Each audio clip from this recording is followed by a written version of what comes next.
Module 1-നകത്ത് 2 essay question, 2-നകത്തും AB part 2 short questions ആയിട്ട് ചോദിച്ചിട്ടായിരുന്നു. സത്യത്തിൽ essayക്കകത്തുള്ള പ്രോഗ്രാംസ് അത്യാവശ്യം ടഫായിരുന്നു, ഇല്ലാന്ന് പറയുന്നില്ല. നമുക്ക് മൊഡ്യൂൾ 2-ലേക്ക് പോവാം. അവിടെയും ഈ ലെവൽ തന്നെയാണ്. നിങ്ങൾക്ക് ഇനി വരാൻ പോകുന്ന എക്സാംസ് ഒക്കെ നിങ്ങൾ ഈ ലെവൽ പ്രതീക്ഷിച്ച് പോവുക. സിമ്പിൾ ആണെന്ന് വിചാരിക്കരുത്. പ്രോഗ്രാംസ് ആയിരിക്കും, നമ്മൾക്ക് ഒരിക്കലും കാണാതെ പഠിച്ചു വെച്ചിട്ട് എഴുതി ജയിക്കാൻ പറ്റുന്ന കാര്യങ്ങളൊന്നും അല്ല.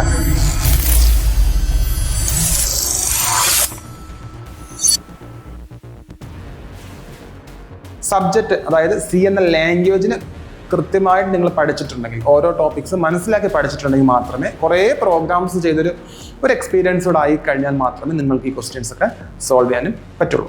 ദെൻ മൊഡ്യൂൾ 2 നോക്കാം. മൊഡ്യൂൾ 2-ൽ 1-ാമത്തെ essay question. Write a program to sort the array of strings alphabetically using strcmp string handling ഫംഗ്ഷൻസിൽ ഒരാൾ, സ്ട്രിംഗ് കമ്പാരിസൺ ആൻഡ് strcpy, അതായത് സ്ട്രിംഗ് ഹാൻഡ്ലിംഗ് ഫംഗ്ഷൻസ് string.h എന്ന ഹെഡർ ഫയലിനകത്ത് വരുന്ന 2 ഫംഗ്ഷൻസ് ആണ്. ഒന്ന് strcmp, സ്ട്രിങ്സ് കമ്പയർ ചെയ്യാൻ യൂസ് ചെയ്യുന്ന ഫംഗ്ഷൻസ് ആണ് strcmp.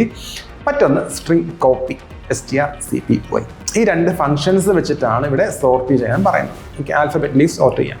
ഈ 2 ഫംഗ്ഷൻസ് പ്രോഗ്രാമിൽ യൂസ് ചെയ്യണമെങ്കിൽ നമ്മൾ ആദ്യം ചെയ്യേണ്ടത് ഈ ഫംഗ്ഷൻസ് കണ്ടെയ്ൻ ചെയ്യുന്ന ലൈബ്രറി ഇൻക്ലൂഡ് ചെയ്യണം. സോ #include stdio.h കൂടാതെ #include string.h. ഓക്കെ, ഈ 2 ഹെഡർ ഫയൽസും ഇൻക്ലൂഡ് ചെയ്യണം. printf scanf ഒക്കെ ആവശ്യമുള്ളത് കൊണ്ടാണ് stdio കൊടുത്തിട്ടുള്ളത്. ഇവിടെ string.h കൊടുത്ത് strcmp strcpy ഈ 2 ഫംഗ്ഷൻസ് നമുക്ക് ഇവിടെ ആവശ്യം വരുന്നുണ്ട്. ഓക്കെ, മെയിൻ ഫംഗ്ഷൻ അകത്തേക്ക് വരുന്നു. സ്ട്രിങ്സ് ആണ് റീഡ് ചെയ്യേണ്ടത്. സോ നമുക്ക് അവിടെ ഒരു ക്യാരക്ടർ അറേ ആവശ്യമുണ്ട്. ഇവിടെ ഒരു ക്യാരക്ടർ അറേ സ്റ്റോർ ചെയ്തു. സ്ട്രിംഗ് സ്റ്റോർ ചെയ്യുന്ന ഞാൻ str എന്ന് കൊടുക്കുന്നു. അതിനകത്ത് 520 സൈസ് കൊടുത്തു. അത് കഴിഞ്ഞ് ടെമ്പിനകത്ത് സൈസ് ഞാൻ 20 കൊടുത്തു. 5 റോസും 20 കോളംസും ആയിട്ടായിരിക്കും ഈ സ്ട്രിങ് അവിടെ ക്രിയേറ്റ് ആവുന്നത്. ദെൻ int ij, ഈ 2 വാല്യൂസ് നമുക്ക് ആവശ്യം വരുന്നത് ലൂപ്പിനകത്തൊക്കെ ആയിരിക്കും. ഓക്കെ, സോ ഞാൻ തൽക്കാലം ij കൊടുത്തു. ഇത് എങ്ങനെയാണ് കൊടുക്കുന്നതെന്ന് നേരത്തെ നമുക്ക് അറിയാൻ പറ്റുമെന്നൊക്കെ ചോദിച്ചാൽ അതൊരു എക്സ്പീരിയൻസ് ആണ്. പ്രോഗ്രാം എഴുതി കുറേ എക്സ്പീരിയൻസ് ആകുമ്പോൾ നമുക്ക് മനസ്സിലാവും. ഓക്കെ, നമുക്ക് താഴെ ഇങ്ങനെ കുറച്ച് വേരിയബിൾസിൻ്റെ ആവശ്യം വരുന്നുണ്ട്, ലൂപ്പിനകത്തൊക്കെ ആവശ്യം വരുന്നുണ്ട്. സോ അത് മനസ്സിലാക്കി കൊടുക്കുന്നതാണ്.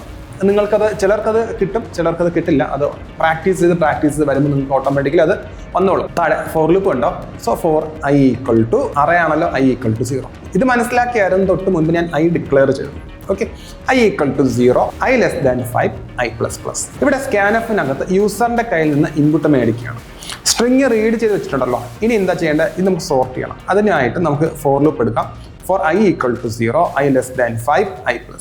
ആ ലൂപ്പിനകത്ത് ഫോർ j = i+1, അതായത് 2-ാമത്തെ ക്യാരക്ടർ വെച്ചിട്ട് കമ്പയർ ചെയ്യാം.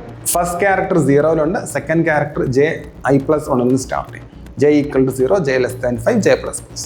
ഇവിടെ കമ്പാരിസൺ നടത്തുന്നത് സ്ട്രിംഗ് ഓഫ് ഐയും സ്ട്രിംഗ് ഓഫ് ജെയും, അതായത് 0th ലൊക്കേഷനിലെ വാല്യൂവും ഫസ്റ്റ് ലൊക്കേഷനിലെ വാല്യൂ തമ്മിൽ കമ്പയർ ചെയ്യുന്നു. കമ്പയർ ചെയ്യുമ്പോൾ ഏത് വാല്യൂ ആണ് ഗ്രേറ്റർ ആണെന്നോ. സപ്പോസ് ബാലൻ എന്നാണ് പേര്, ബിയും എയും തമ്മിൽ കമ്പയർ ചെയ്യുമ്പോൾ ബി ഗ്രേറ്റർ ആണ്. ഓക്കെ, സോ എ ആദ്യം എഴുതണം, ബി രണ്ടാമത് എഴുതണം അല്ലേ. നമുക്ക് സോർട്ട് ചെയ്ത് ആൽഫബറ്റിക് ഓർഡറിൽ സോർട്ട് ചെയ്ത് എഴുതാനല്ലേ പറയുന്നത്. സോ ഇവിടെ കമ്പാരിസൺ ചെയ്തപ്പോൾ നമുക്ക് മനസ്സിലായി ബി ആണ് വലുത്, എ ചെറുതാണ്. സോ ഇവർ തമ്മിൽ സ്വാപ്പ് ചെയ്യും. ആ സ്വാപ്പിങ്ങിൻ്റെ സ്റ്റെപ്സ് ആണ് ഈ കാണുന്ന 3 സ്റ്റെപ്സ്. ഒരു ടെമ്പററി വേരിയബിളിൽ 1-ാമത്തെ വാല്യൂ എടുത്തു വെച്ചു. ദെൻ 2-ാമത്തെ വാല്യൂ ഫസ്റ്റ് ലൊക്കേഷനിൽ കൊണ്ടുവച്ചു. ദെൻ ടെമ്പിനകത്തുള്ള വാല്യൂ 2-ാമത്തെ ലൊക്കേഷനിലേക്ക് വെച്ചു. ഇവിടെയാണ് സ്ട്രിംഗ് കോപ്പി വന്നത്. ഓക്കെ, സ്ട്രിംഗ് കോപ്പി യൂസ് ചെയ്തിട്ട്, അല്ലെങ്കിൽ നമുക്ക് അസൈൻ ചെയ്ത് വെക്കാറുണ്ട്, വേരിയബിളിലേക്ക് അസൈൻ ചെയ്ത് വെക്കാം. ഇവിടെ അതിന് പകരം സ്ട്രിംഗ് കോപ്പി യൂസ് ചെയ്തിട്ട് അവരെ തമ്മിൽ സ്വാപ്പ് ചെയ്യുന്നു. ഇത്രയേ ഉള്ളൂ, സിമ്പിളാണ്. 2 ഫോർ ലൂപ്പ് ഇടുന്നു, അഡ്ജസ്റ്റന്റ് വാല്യൂസ് തമ്മിൽ കമ്പയർ ചെയ്ത് പോകുന്നു. ബബിൾ സോർട്ടിന്റെ ലോജിക് ആണ്, കമ്പയർ ചെയ്ത് സ്വാപ്പ് ചെയ്തു. ഫൈനലി ആ സ്ട്രിംഗ് നമ്മൾ എന്താ ചെയ്യേണ്ടത്? ഡിസ്പ്ലേ ചെയ്യണ്ടേ, സോർട്ടഡ് ആക്കി ഡിസ്പ്ലേ ചെയ്യണ്ടേ. അതിനാണ് ഫൈനൽ ലൂപ്പും അതിനകത്ത് printf-നകത്ത് ഓരോ ക്യാരക്ടറായിട്ട് ഡിസ്പ്ലേ ചെയ്തത്.